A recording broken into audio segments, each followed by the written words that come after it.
Hello दोस्तों, आज हम इस वीडियो में जैसे प्रोसेसर के बारे में चर्चा करेंगे। जैसे प्रोसेसर के भागों को जैसे कितने पार्टों में विभाजित किया जाता है, प्रोसेसर को जैसे कौन कौन सी कंपनियां बनाती हैं।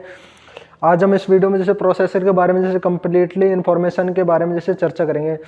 तो प्लीज़ वीडियो पूरा देखेंगे। अगर वीडियो अच्छा लगे तो प्लीज़ वीडियो को लाइक एंड चैनल को सब्सक्राइब कर दें। जैसे प्रोसेसर PROCESSOR है ना,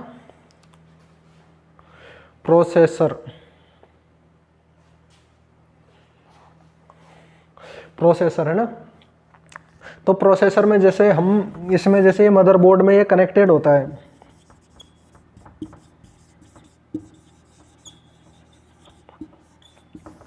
मदरबोर्ड में इसको जैसे प्रोसेसर को कनेक्ट किया जाता है। इसको जैसे अगर कंपनियों की जैसे बात करते तो जैसे कौन कौन सी कंपनियां जैसे प्रोसेसर बनाती हैं, इंटेल और AMD है ना। तो जैसे इंटेल के जो प्रोसेसर हैं उनको जैसे अधिक इस्तेमाल किया जाता है, जो कि आखिरकार जैसे अपन देखते हैं अधिकतर जो ड्राइवर वगैरह जो आते हैं वो इंटेल के ही आते हैं। AMD के जैसे काफ़ी सारे इसका जैसे कम यूज़ किया जाता है AMD का है ना। इंटेल का अधिकतर जैसे इंटेल जैसे इसमें जैसे कोर टू डुअल कोर, जैसे कोर i3 है ना, कोर i5 है ना, core i7, core i9 and जैसे अब जो आने वाला है जो प्रोसेसर आने वाला है आने वाले टाइम, अब तो जैसे ट्रेंडिंग में चल रहा है जो प्रोसेसर चल रहा है, जो कोर i9 है ना प्रोसेसर, ये ट्रेंडिंग में चल रहा है ना।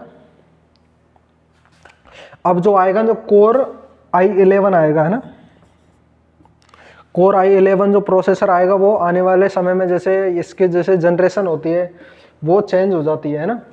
लेकिन जो PD होती है ना वो जैसे जैसे जनरेशन है वो 5 से 10 साल में एक बार चेंज होता है ना, 5 से 7 साल लग जाते हैं उसको। लेकिन जो ये PD है ना उसकी जो 1 साल में चेंज हो जाती है। जैसे कौन से जनरेशन का कंप्यूटर है, जैसे 5th generation, 6th generation, 7th generation. और ये जो इसकी ये है ना, ये जैसे पूरे जैसे 7 से 9 साल इसमें लग जाते हैं चेंज होने में ना। और ये जैसे अपडेट वर्जन आते रहते हैं, खैर ऐसी बात नहीं है कि जैसे अपडेट होता नहीं है, लेकिन जो ये पूरी तरह चेंज होता है ना, जैसे कोर टू डुअल है ना। पहले जैसे इसमें जैसे इंटीग्रेटेड सर्किट होते हैं प्रोसेसर में ना, तो जैसे इंटीग्रेटेड सर्किट जैसे एक यहाँ लगा दे, एक यहाँ लगा दे, एक यहाँ लगा दे, एक यहाँ लगा दे, एक यहाँ लगा दिया ना, इसका जैसे पूरे प्रोसेसर का निर्माण कर दिया। अब जैसे ये पूरा जैसे एक प्रोसेसर इसमें है ना, तो इसके जैसे पार्ट अगर जैसे इनमें अपन ने जैसे 2 पार्टों में अगर इसको विभाजित कर दिया प्रोसेसर को है ना, तो ये तो प्रोसेसर था। अब प्रोसेसर का नाम चेंज होकर होगा कोर टू डुअल है ना। इसका मतलब इसमें 2 पार्ट है। कोर टू डुअल में जैसे एक साथ मल्टीटास्किंग का कार्य कर सकता है, जैसे एक साथ 2 काम कर सकता है। एक साथ अपन यूट्यूब भी चला सकते हैं और गूगल भी चला सकते हैं ना। तो इसमें जैसे कोर टू डुअल है ना। अब जैसे इसमें आया जैसे कोर, जैसे कोर ये है ना, कोर i3 है ना, तो इसमें जैसे 3 काम जैसे इससे जैसे काफ़ी सारे काम कर सकते हैं। जैसे जैसे चेंज होते जा रहे हैं तो मल्टीटास्किंग जैसे अपन एक साथ जैसे काफ़ी सारे काम को अपन काफ़ी सारे जो आउटपुट है, रिजल्ट है, उनको अपन परिणाम देते हैं। इसमें अपन जैसे कौन कौन से परिणाम देखते हैं, जैसे अपन इसमें जैसे कौन कौन सी क्रिया होती हैं, तो उन क्रियाओं के बारे में हम देख लेते हैं। एक तो ये जैसे क्रिया होती है ALU, arithmetic and logic unit है ना। प्रोसेसर में जैसे ये क्रिया होती है, प्रोसेसिंग का काम करता है। जैसे अपन ने जैसे इनपुट दे दिया कीबोर्ड एंड माउस से, लेकिन जो प्रोसेसिंग का काम होगा ना वो जैसे ALU, arithmetic and logic unit कौन सा जैसे भाग करेगा है ना। ये जैसे प्रोसेसर में पहले से इन भागों को विभाजित किया जाता है ना। जैसे अर्थमेटिक एंड लॉजिक यूनिट काम जैसे इसने कर दिया ALU ने, MU ने मेमोरी यूनिट, जैसे कोई भी चीज़ को है जो जिसको याद रखने का है ना, उसको जैसे ये MU को मेमोरी यूनिट को दे दे काम है ना। तीसरा आ गया जैसे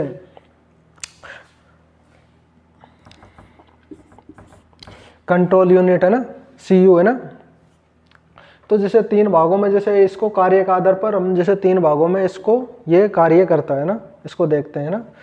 तो जो प्रोसेसर चलते हैं वो प्रोसेसर जैसे इसमें बता रखा है, जैसे प्रोसेसर बेसिकली 3 बेसिक काम करता है ना। इंफॉर्मेशन लेता है और दूसरे से अपने कुछ जैसे ऑपरेशन करता है, तीसरा कैलकुलेट तथा चौथा रिजल्ट देने का ना। जैसे तीनों जैसे काम करते हैं प्रोसेसर की है ना। एक होता है जैसे ALU है ना, जैसे arithmetic and logic unit ALU कर देता है ना। इसमें काम होते हैं जैसे अर्थमेटिक एंड लॉजिक यूनिट में, जैसे ALU जो काम करता है वो अर्थमेटिक एंड लॉजिक यूनिट, इसमें जैसे सबट्रैक्शन एंड एडिशन है ना, जो जोड़ गुणा भाग के काम होता है वो ALU करता है ना। फिर आता है जैसे इसमें जैसे जो भी जोड़ गुणा भाग के काम होते हैं वो ALU कर देता है ना। अब जो प्रोसेसर चल रहे हैं जैसे कोर 2 डुअल, जैसे कोर 4, कोर 6, कोर 8, जैसे 8 कोर 10 कोर है ना, ये जो प्रोसेसर चलते हैं ना, और ये इनकी जो PD होती है, जनरेशन होती है, जैसे ये जैसे i9 है ना, कोर i10 है ना, जो इस जैसे कोर का मतलब क्या होता है, जैसे पार्टों में इसको विभाजित किया जाता है प्रोसेसर को। जैसे इसके जैसे कोर i9 है ना, तो ये जैसे प्रोसेसर इतना सा है, अब उसमें हमें एक ही प्रोसेसर दिखाई देता है, लेकिन ये जैसे इसमें ये भाग बांट दिए, ये भाग बांट दिए, उसमें ये भाग बांट दिए, ये भाग बांट दिए, तो जैसे इसका काम अलग करेगा, इसका काम ये अलग करेगा है ना, इसका काम ये अलग करेगा, तो इसको जैसे 9 पार्टों में विभाजित कर दिया। अब आएगा तो जैसे वो 11 काम, जैसे उसका जितना अच्छा रहेगा ना, उतने जैसे जितना ज़्यादा ये बढ़ेगा ना, उतना ही अच्छा जैसे प्रोसेसर का काम रहेगा। प्रोसेसर के जैसे कामों को इन्हीं भागों में देखते हैं ना। अब जैसे इंटेल का प्रोसेसर अधिकतर आते हैं, AMD के जैसे कुछ एसर की मशीन है, जैसे कुछ ऐसे वैसे कामों जैसे जो भारी कामों के लिए, लेकिन इसका जैसे AMD का जो प्रोसेसर आते हैं उनको कम यूज करते हैं। इंटेल के जो प्रोसेसर आते हैं उसका ज़्यादा यूज करते हैं। प्रोसेसिंग जो प्रोसेसर होता है, इसको जैसे फुल फॉर्म होती है, इसको जैसे बोलते हैं प्रिंटेड सर्किट बोर्ड, या मदरबोर्ड में इसको कनेक्टेड किया जाता है। मदरबोर्ड में जो जैसे कंप्यूटर के सारे पार्ट होते हैं उसको जैसे मदरबोर्ड में ही कनेक्टेड किया जाता है।